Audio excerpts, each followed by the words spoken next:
there should be a little pop-up on your side to show you that we're recording. Do you see that? Yes, Graham is recording the call. All right. So that all members of the call understand and know they're being recorded.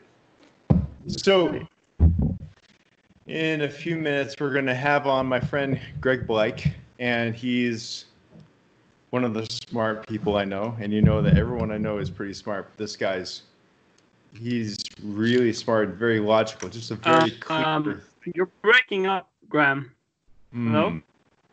Yeah. Can you hear me? I can. Your picture froze. Okay. Yeah. We're back. Yeah. You too, and your sound was robotic. Yeah. Well, I think the recording is done on my computer, so my sound in that case won't be robotic, but I'm a little worried about your side. And you froze again. And you're back. Okay. Okay. So we might be dealing with a little bit of internet inconsistencies tonight. Who knows? I have a gigabit Ethernet, so. Oh, you do? Okay, so it's probably on my end. Who knows? It is very nice high resolution right now. Which oh, really? Might be the you're low res for me. Maybe we should both switch to medium res. Oh, hold on.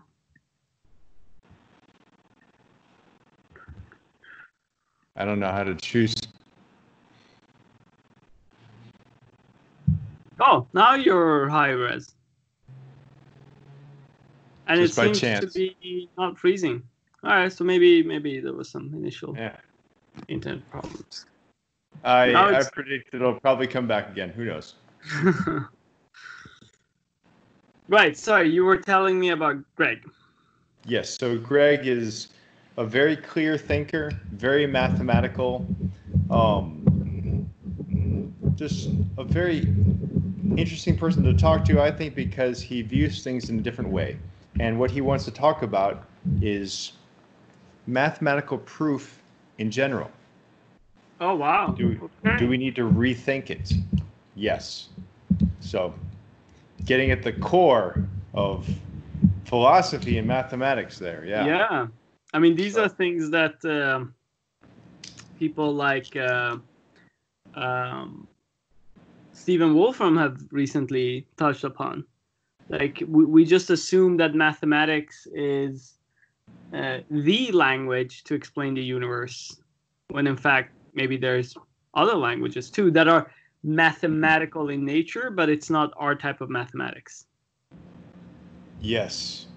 Yeah, I mean, and Greg, in a way, like his explanation is mathematical, even though it doesn't maybe all have formulas. It's more conceptual, and it does make predictions. I mean, some of the tenets of scientific method are still fulfilled. Well, I would say all of them. It makes predictions. It has an explanatory model for observations seen or made. So yeah. Anyways, I'm getting ahead of myself. Yeah, let's save it for that talk with Greg. How do you know Greg, by the way? He used to work for me until 2 weeks ago. Oh no. It's a good thing for him. He took a better offer. Okay. Yeah. Anyway, before we get into that, I just feel like you and we got to get some thoughts out of our heads right now before we talk about math and things like that, just about the news and what's going on, because I've never seen this in my life before. Yeah, I was about to ask you, like, I remember in Sweden reading in the news when I was like a teenager about the LA riots and happened Rodney in the King. Yes, exactly. And you remember Ferguson, just 2014. Yes, Ferguson was when I was here, but none of that was at this scale. And no, none of it national even. It didn't even leave the city. And there have been protests like crazy. Paris, London. Yeah. Sweden, Stockholm. I mean, everywhere. Really? Yeah. Berlin. The ones in Paris actually got crazy and violent. I saw some footage. I can imagine, because the French people tend to forget, especially the white French, that the French had their own share of exploitation of black people from Africa, and then just African countries in general. I mean, they were one of the imperial powers, right? Yeah, and today Malcolm Gladwell recently reposted a piece that he did, which I found extremely apropos, about Northern Ireland, how the British Oh, dealt really? with Northern Ireland. Yeah, so I have to at the check that out. time, everybody in the space of government research, had a certain set of beliefs based on reports from the RAND Corporation. The RAND Corporation was one of the most intelligent think tanks out there to advise governments. Yeah. And they had this very famous report that basically said, it's all about game theory. It's not about, you don't need to get emotional or empathetic or mystic or anything. It's just game theory. Just change the incentives. If you make the downside bad enough for people who are protesting or rioting, they will stop rioting. And Wow. things will go back to normal. And the British took this to heart, and they showed up in Northern Ireland, and they just went hardcore. Every time the riots came back or violence came back, they went even harder. And when they first showed up, they believed, this would be over before the summer was over. It took 30 years. Yeah. And it wasn't until George Mitchell came from the US and showed up and tried something else that actually involved empathy and dignity. Yeah. Oh. And it's all about, he said, it all centers on legitimacy of the one in power. Whoever is in power, if your power is viewed with legitimacy, then force is met with respect and compliance. Yeah. If you're not viewed as legitimate, then it doesn't matter how much force you bring. It's not going to be met with respect or compliance. And also, I hope humanity has come so far as to understand that, this kind of third parties passing judgment or making assessments or recommendation as to how to treat a situation they're not part of.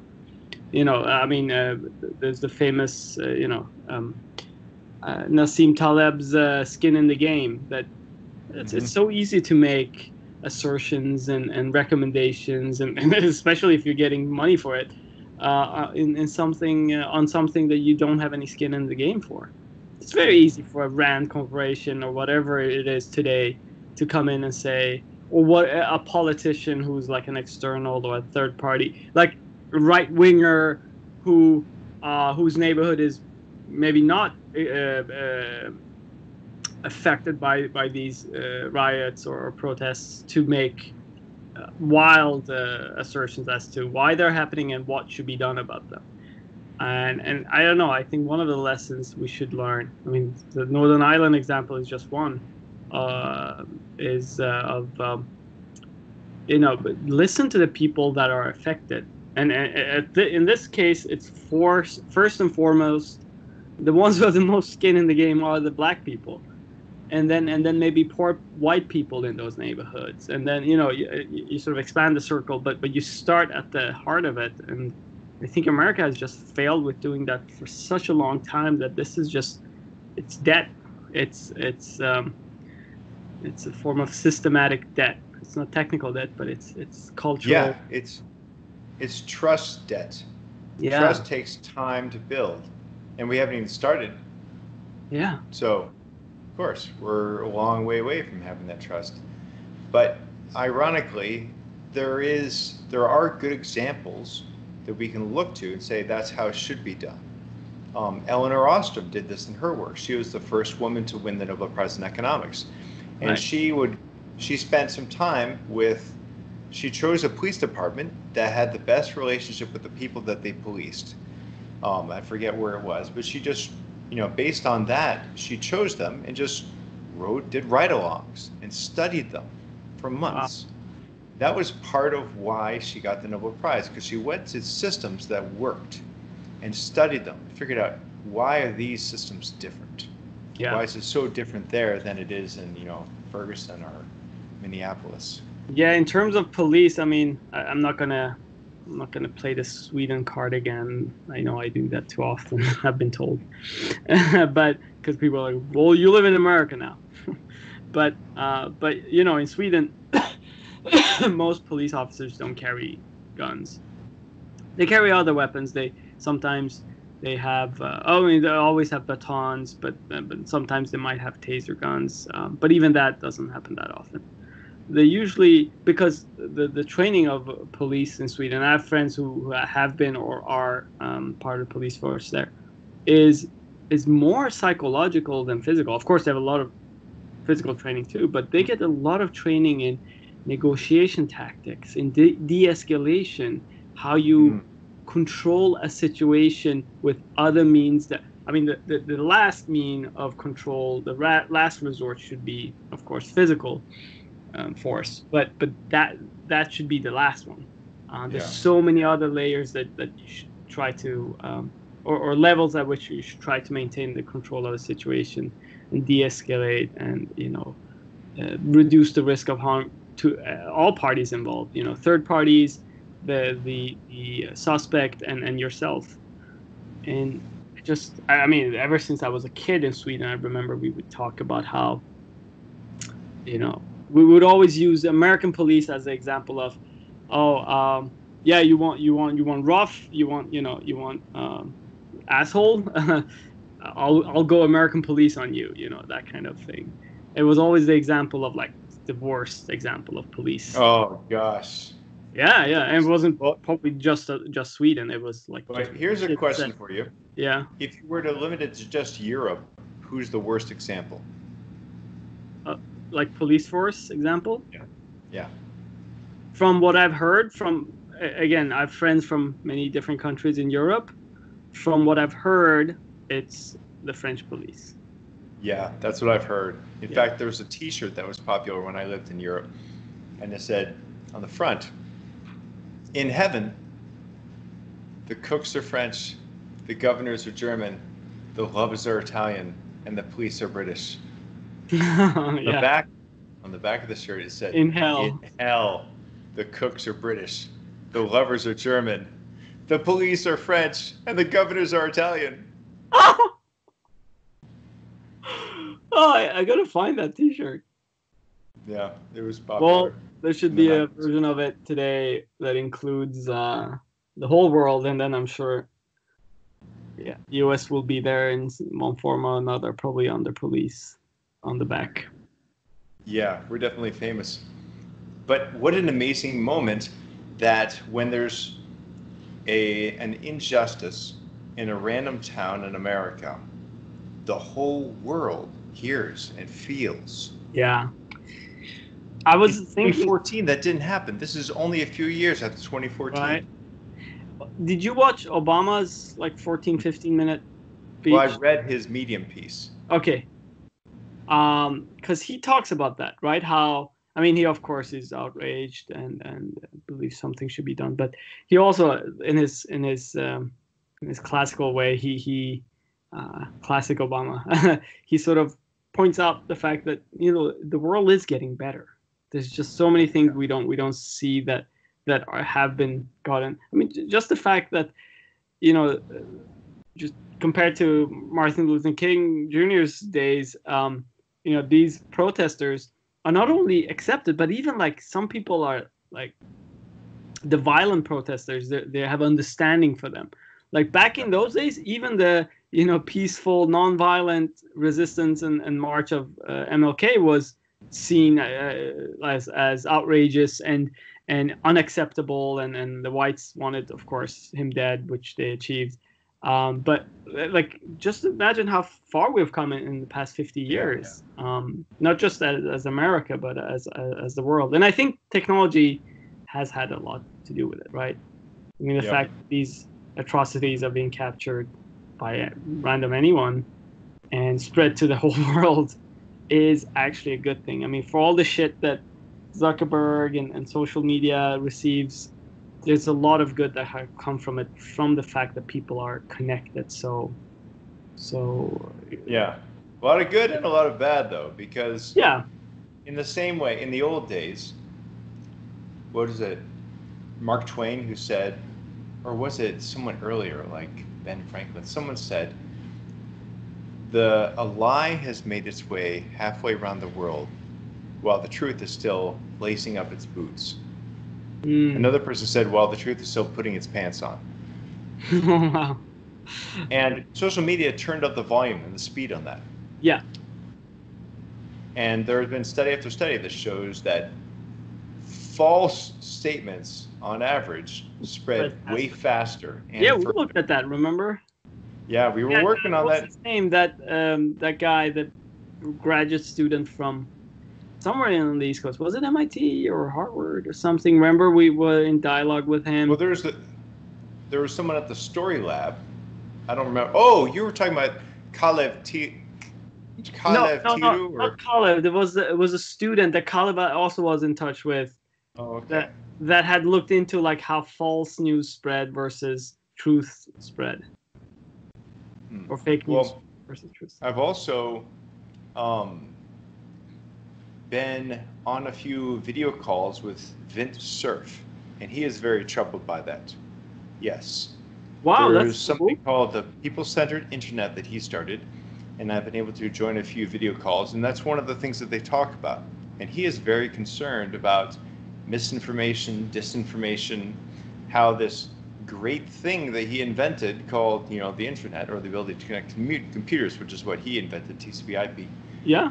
How that's, been used for good at first, but a whole lot of bad too. And what's interesting is that the people who invent things, typically the people who can only imagine the good uses. Yeah. Yeah. Yes. Because most people are good, and most inventors are good. Yeah. Or they're constructive, not destructive. That's why, not to change the topic or anything, but that's why I think it is important with dissident voices like Elon Musk and others, and what's his name? Super intelligence. Come on, Swedish. Go on. Oh, I've even met him and spoken with him. The guy who wrote the book Super Intelligence. I don't remember.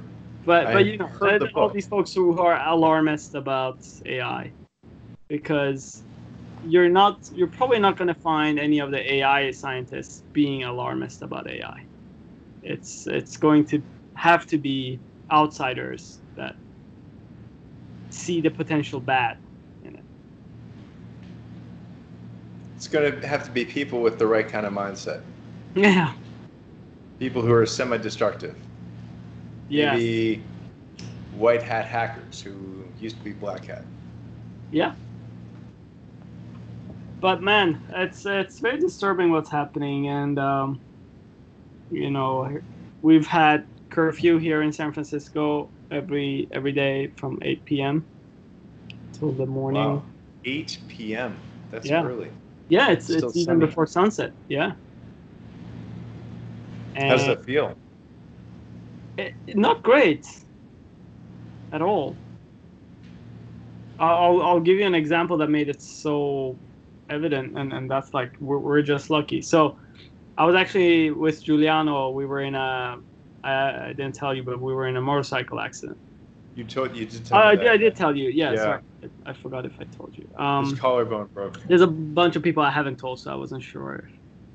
But yeah, and then I got him home and the other day, and he had a prescription for like codeine painkillers. I of course offered to go and pick him up from Safeway, from the pharmacy there, and I arrived and they're like, it was 7, just before 7. And they were like, no, sorry, we're closing like in 5 minutes. I was like, oh, but I thought the curfew was 8. They were like, yeah, but our employees need to get home before that. Yeah. So I'm like, oh shit, yeah, I guess that makes sense. But then I was like, thinking, oh, are there any other? They were like, no, it's like all of them. And then, wow. And I left, and we actually managed to find a neighbor who had similar type of strength painkillers for that first night. But I remember thinking, well, what if like it was something life and death, or like something really important, maybe not like a really important drug. or some other service someone needed to go outside for. And anyways, it's disturbing. And as you know, a lot of protesters have been breaking the curfew and have been going out anyway. A bunch have been arrested, of course. And yeah, I obviously do not subscribe to Trump's approach to tackling this, like the force against force approach. I mean, even one of his most ardent supporters, this televangelist, I guess, or whatever he is, Pat Robinson. Oh, I know him. Yeah. Did you see the statement he made? He denounces Trump and says, "Wow, Mr. President, that's not cool." What was it he said? Word by word? I think he said, "It's been a long time since that guy said anything I agree with."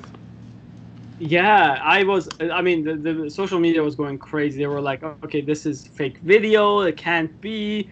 What's happening? It's over for Trump because, yeah, you just don't do that, Mr. President. You don't stir divide in a time like this. That was some of his words. But it's in a video. He's talking to a base and or whatever Christian followers. Pat Robertson, yeah.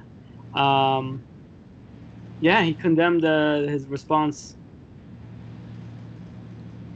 Yeah, when one of your most, I guess he must be the one that has largest followers.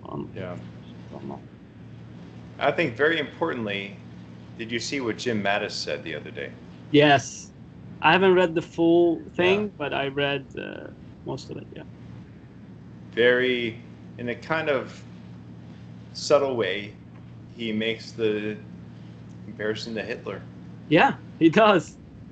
Yeah. He does. And I think it's a comparison that has been appropriate for quite some time now. Yeah, and someone showed the other day a picture of the way people who read Bibles hold Bibles. It's not the way Trump held the Bible. He held it, like this. Yeah. And it turns out it was almost pixel for pixel exactly the way that Hitler held that book.